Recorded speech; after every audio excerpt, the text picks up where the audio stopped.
একবার সমস্ত মাছিরা তাদের থাকার জায়গা ভাগ করে নিচ্ছিল। তো মাছিদের যে রাজা ছিল সে বলল, আমি হাতির কানের মধ্যে থাকবো। তো কথা অনুযায়ী সেই মাছির রাজা হাতির সামনে যে হাতিকে বলল, তুমি কতই না সৌভাগ্যবান, আমি সমস্ত মাছিদের রাজা, আজকে থেকে আমি তোমার কানের মধ্যে বসবাস করব।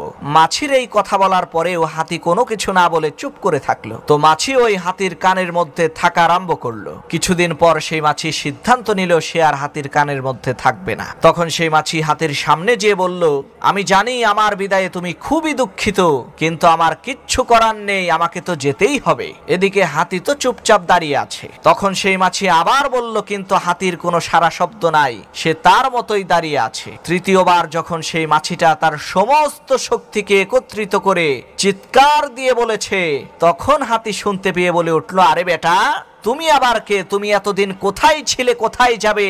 এটা নিয়ে তো আমার কোনো মাথা ব্যথা নাই, তোমার যেখানে খুশি চলে যাও, তাতে আমার কিচ্ছু যায় আসে না। প্রিয় বন্ধুগণ, এই বিশাল দুনিয়ার কাছে আমরা ওই মাছির মতোই কিচ্ছু না, তারপরেও আমরা নিজেদেরকে কত কিছুই না ভাবতে থাকি।